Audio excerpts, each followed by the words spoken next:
Evening, everybody. It's David of A Grade Driving Instructor Training. Hope you're keeping nice and busy and nice and prosperous this time of the year, especially with Christmas coming up and getting plenty of maybe driving lessons in or lots of training that you'd actually do. So tonight I'm going to talk about a subject called mock driving tests. Now, myself, I've been in the industry for about, well over 20 years now, and I have used mock tests quite effectively in the past. I was introduced to the idea by a good old gentleman called John Sheridan quite a few years ago, and he thought it was a good idea that two ideas that come from John actually was to sit in back of driving tests to actually see how a test is actually conducted, the standard that's required, the wording that's used by the examiners, and also to gain experience of how driving tests are actually marked. And I thought then it was a good idea then to provide a bit, a higher level service to my pupils by actually conducting a mock driving test. Now, A grade driver training, which is also another company of mine where I do learner drivers, it is actually a policy to actually complete and successfully complete 2 mock driving tests before you actually go to a driving test. Now, what that actually does, it helps the pupil to properly prepare for the real thing. Okay, so I know there's no substitute for the real thing, as they say, but obviously it helps to prepare that student to put themselves in that position to see what it's really like. And sometimes it can be a little bit of an eye opener for students. Now, unfortunately, I have used mock tests to actually put people back into their reality. That means people have actually come to me and they said, "Oh, I'm doing my test in my car," and I says, "You know my policies when it comes to that, but however, I will do a mock test," and then it's a big eye opener to what actually the standard is actually required. When you're required to test, it's not down to luck. It really is. It's really, you have to be at a safe standard to be on the road to have any chance of passing a mock driving test. Okay, so let's go on to so what we're going to talk about tonight. Then I'm going to talk about what is a mock test, the benefits of a mock test, how a mock test is actually conducted, how it's actually marked, and also using driving instructors as well, the resources you use as well, and any alternatives to actually to a mock test. So what is a mock test then? Okay, so let's give you an idea, an overrun. Well, it's a good idea to actually conduct the mock driving test somewhere, or obviously not to be interfering with actual real driving tests, but somewhere near the actual driving test centre, because it adds to authority. I don't want you to start on the road the same time as the other test, because I mean some roads can get congested. Don't do it actually in a purpose-built test centre. I don't think the examiners like that, but somewhere near the test centre will suffice, but not at the test centre or when the examiners are doing tests. You don't want to be interfering with other people's tests, making it more difficult for them. So what exactly entailed?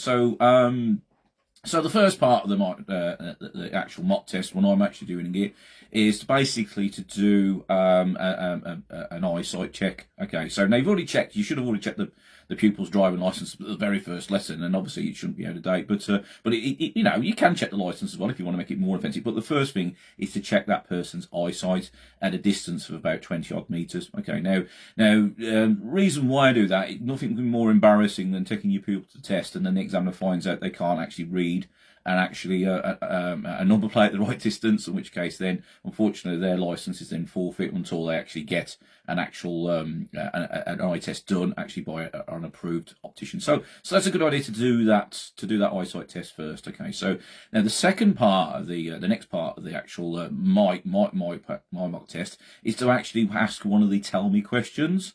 Okay, the show me, tell me questions. So they're to do with vehicle maintenance. I'll just give you an example of just one of them. There is a number of them, by the way. I don't know off the top of my head all of them, but I can tell them all. I can say all of them if you want me to.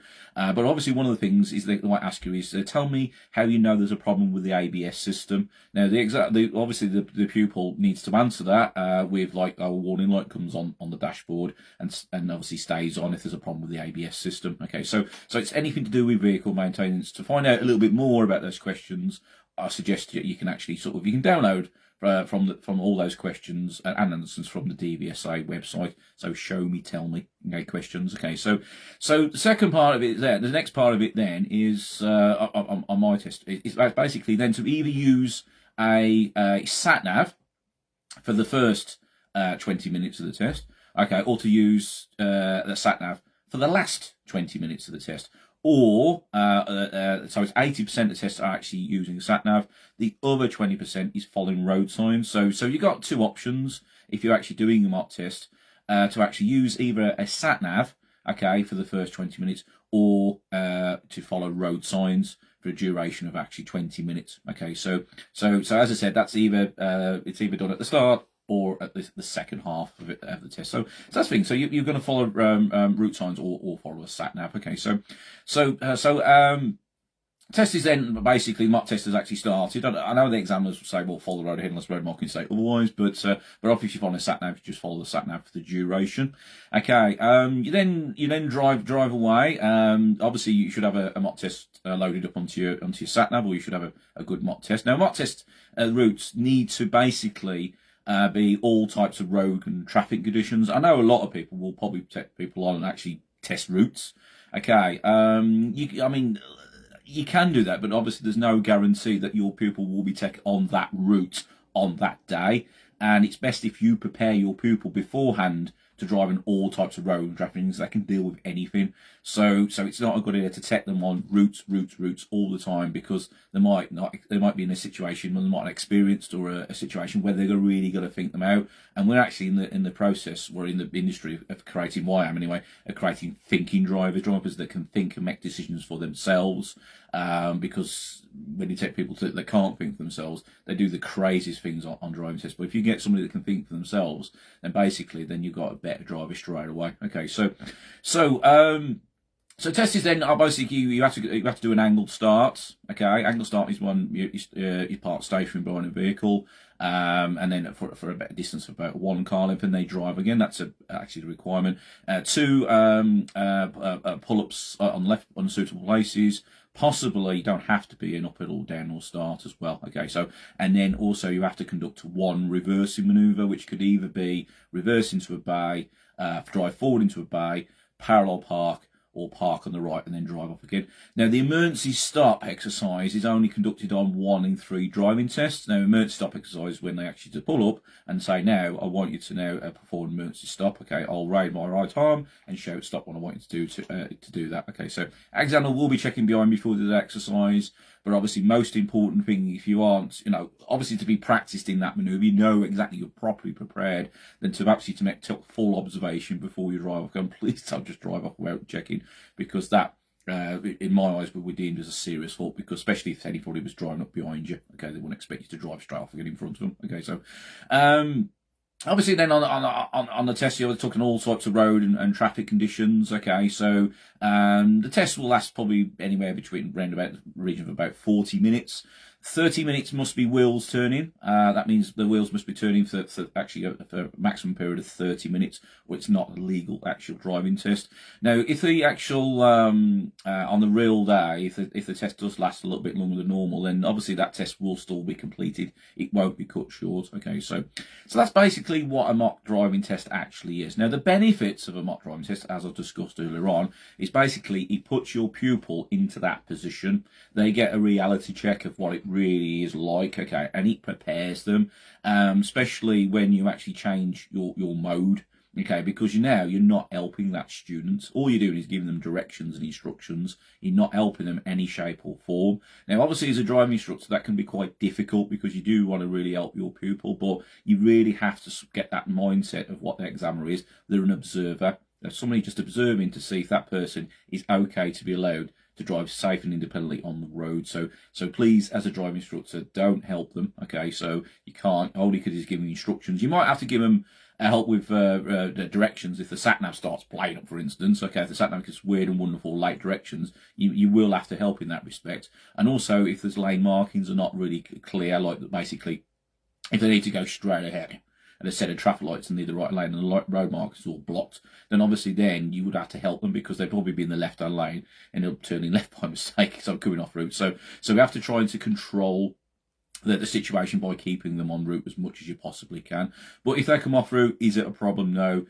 All you have to do is, as a driving instructor, is direct them back on again. Okay, so how we've just mentioned that one. How is it actually marked? Now, driving examiners mark something against something called a deviation from a desired outcome. Now, that's what that means is if anything deviates from the way you would actually do it, you have to weigh it up on your head. Basically, what actually sort of driving fault it would actually be. Now, driving faults are actually there's actually 5 types of category of fault. There's no fault. That means it's not an issue. There's a non-noteworthy. Now, a lot of people get confused with not noteworthy. For instance, I mean, if your pupil goes to forget to put it in first gear, and then because the driver them doesn't realise, and then they do put it in first gear. So what? You might have missed a chance to go, but yeah, it's a non-noteworthy. Or for instance, if they're an actually deserted country lane and they don't check over their blind spot. Well, I mean, if there ain't anybody there, there ain't going to be there, basically. However, if that blind spot's not done near a school or in a residential area, then it would obviously incur what they call a driving fault. Now, driving faults, as I said, there are deviations from what they would do themselves, an examiner.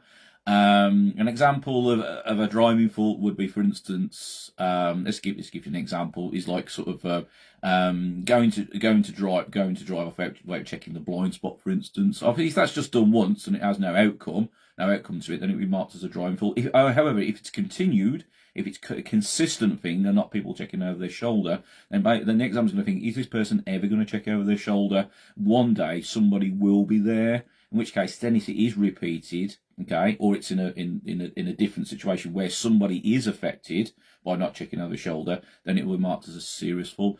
Now, serious faults have a high risk attached to them.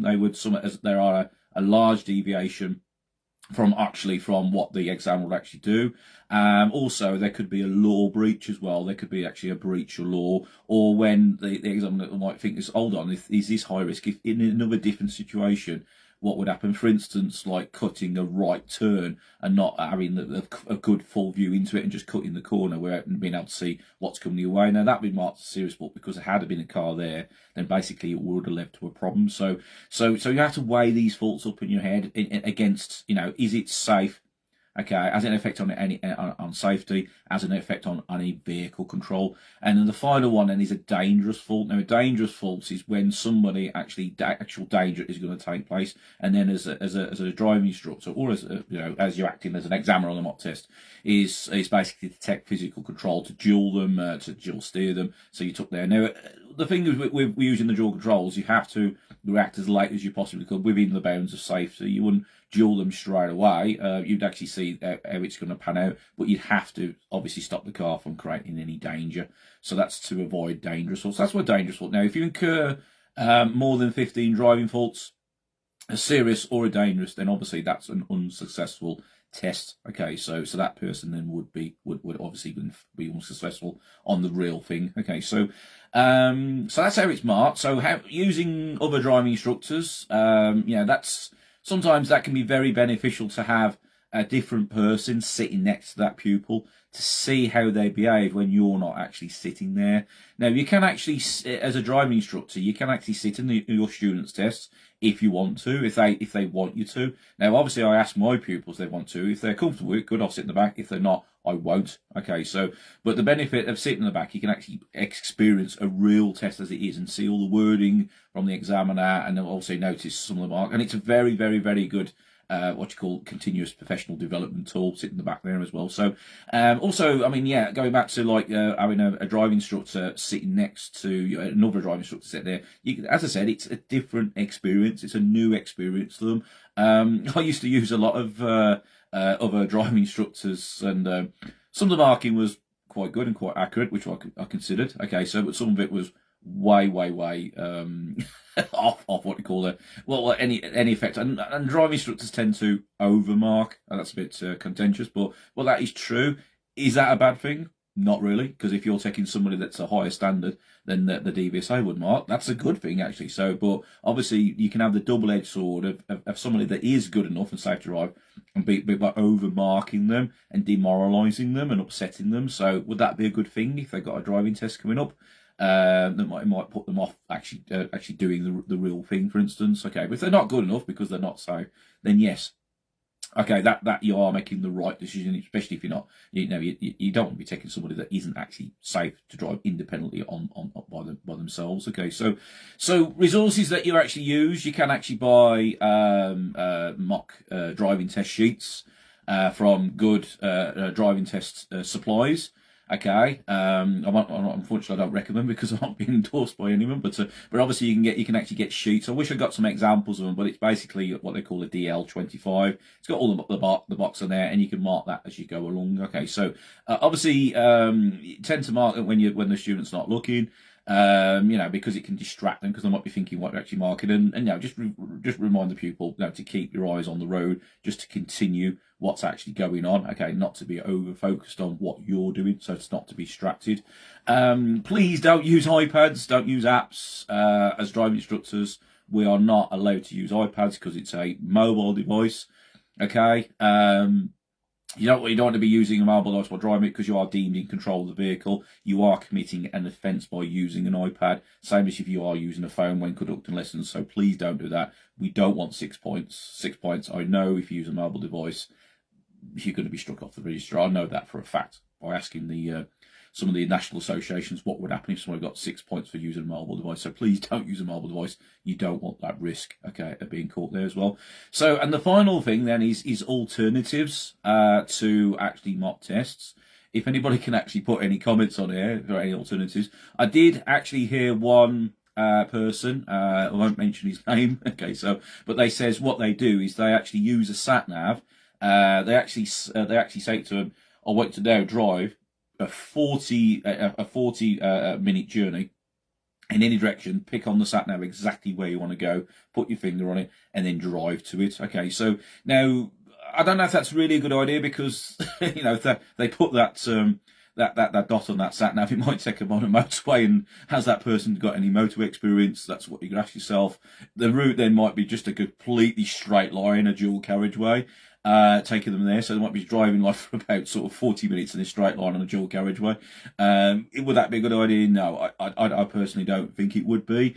If there's lots of roundabouts, junctions, and stuff like that, I think it's a good idea to give the pupil a number of options. If you're not going to conduct the mock test with a sheet in your hand and mark it, but give them a number of locations from where they start from, where there's going to be different types of road types, turning left, turning right, roundabouts, multi-lane roundabouts, meeting situations, things like that. Give them the opportunity. So personally, I would actually give them a number of options where they can actually drive from to give them that experience of driving on different types of road. You don't want to be driving a straight line for 40 minutes on a dual carriageway. What does that learn? Nothing. The test is not going to go ahead like that. Would it be realistic? No. So thank you for listening, ladies and gents. Any comments you want to put on after you watch this video, feel free.